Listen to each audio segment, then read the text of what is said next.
Hi hello എല്ലാവർക്കും പുതിയൊരു വീഡിയോയിലേക്ക് സ്വാഗതം. ഇന്നൊരു അച്ചാറിൻ്റെ റെസിപ്പിയാണ്. നല്ല സൂപ്പർ ടേസ്റ്റി ആയിട്ടുള്ള ഒരു അച്ചാറാണ്. അതെങ്ങനെയാണ് ചെയ്യണം നമുക്ക് നോക്കാം. നാരങ്ങയും ഈന്തപ്പഴവും ചേർത്തുള്ളൊരു അച്ചാറാണ്. അപ്പം നമുക്ക് വീഡിയോയിലോട്ട് പോകാം. 20 ചെറുനാരങ്ങ എടുത്ത് ഇഡ്ഡലി തട്ടിൽ വെച്ച് ഞാൻ ഒന്ന് ആവി കയറ്റി എടുത്തിട്ടുണ്ട്. അതിനുശേഷം ഈന്തപ്പഴം ചെറുതായിട്ട് നുറുക്കി എടുത്തിട്ടുണ്ട്.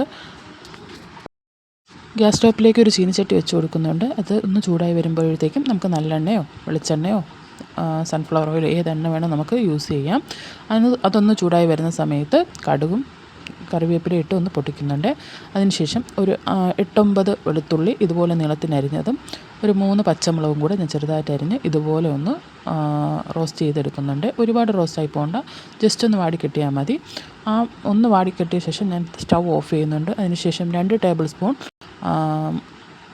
മുളക് പൊടിയും ഒരു 1/4 ടീസ്പൂൺ ഉലുവപ്പൊടിയും 1/4 ടീസ്പൂൺ മഞ്ഞൾപ്പൊടിയും കൂടെ ഇതിലേക്ക് ഇട്ട് നന്നായിട്ടൊന്ന് മിക്സ് ചെയ്ത് കൊടുക്കണം. പൊടി കരിഞ്ഞു പോകാതെ സൂക്ഷിക്കണം. എണ്ണയുടെ ചൂടിൽ തന്നെ നമുക്ക് ഈ പൊടികളുടെ പച്ചമണം ഒന്ന് മാറിക്കിട്ടും. ആ സമയത്ത് നമുക്ക് വീണ്ടും ഗ്യാസ് ഓൺ ചെയ്ത് ലോ ഫ്ലെയിമിലാക്കാം. അതിലേക്ക് നമുക്ക് അരിഞ്ഞു വെച്ചിരിക്കുന്ന ഈന്തപ്പഴം ഇട്ട് നന്നായിട്ടൊന്ന് മിക്സ് ചെയ്ത് കൊടുക്കുക. എൻ്റെ ചാനലിലെ റെസിപ്പീസ് ഇഷ്ടമാവുകയാണെങ്കിൽ ചാനൽ ഫോളോ ചെയ്യാനും സബ്സ്ക്രൈബ് ചെയ്യാനും മറക്കല്ലേ.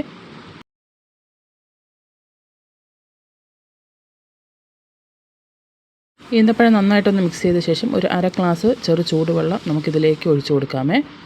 എന്നിട്ട് ഒരിക്കൽ കൂടെ യോജിപ്പിച്ചെടുത്ത ശേഷം അതിലേക്ക് ലേശം ഉപ്പും ഒരു 1/4 ടീസ്പൂൺ കായപ്പൊടിയും കൂടെ ചേർത്ത് നന്നായിട്ടൊന്ന് മിക്സ് ചെയ്ത് നമുക്കൊന്ന് ഈന്തപ്പഴത്തിനെ ഒന്ന് കുക്ക് ചെയ്തെടുക്കാം.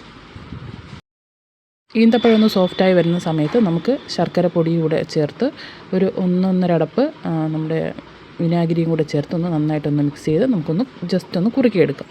ഒരുപാടങ്ങ് ഈന്തപ്പഴം എന്നും ഉടഞ്ഞു പോകണ്ട. ഒന്ന് സോഫ്റ്റായി വരുന്ന സമയത്ത് നമുക്ക് ഫ്ലെയിം അങ്ങ് ഓഫ് ചെയ്യാം. എന്നിട്ട് നമുക്കത് തണുക്കാനാക്കി മാറ്റി വയ്ക്കാം.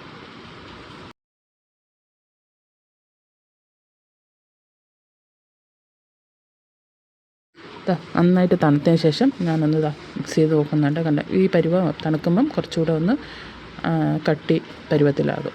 ഈ സമയത്താണ് നമുക്ക് വേവിച്ച് വെച്ചിരിക്കുന്ന ചെറുനാരങ്ങ ഇതിലേക്ക് ഇട്ട് കൊടുത്ത് നമുക്ക് നന്നായിട്ടൊന്ന് മിക്സ് ചെയ്തെടുക്കാം.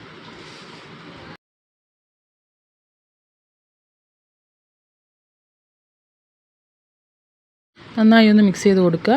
ഈ സമയത്ത് ഉപ്പ് കുറവാണെങ്കിൽ ഉപ്പിട്ട് കൊടുക്കാം. കായത്തിൻ്റെ അളവ് കുറവാണെങ്കിൽ കായം ഇട്ട് കൊടുക്കാം. എന്നിട്ട് നന്നായിട്ടൊന്ന് മിക്സ് ചെയ്ത് തട്ടിപ്പൊത്തി നമുക്ക് അടച്ചു വയ്ക്കാം.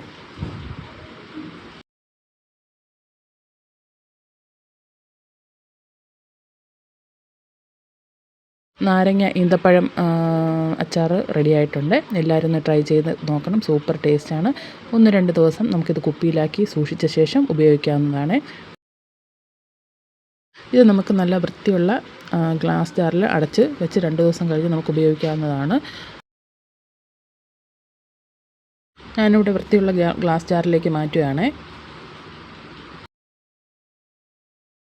ഒരുപാട് നാൾ കേടുകൂടാതിരിക്കണമെങ്കിൽ ഗ്ലാസ് ജാറിലാക്കിയ ശേഷം ഇതിൻ്റെ മീതെ എണ്ണ ചൂടാക്കി ഒഴിച്ചു കൊടുത്താൽ മതി. എത്ര നാൾ വേണോ കേടുകൂടാതിരിക്കും. അപ്പോൾ മറ്റൊരു വീഡിയോയുമായി കാണുന്നവരെ ടാറ്റാ ബൈ ബൈ.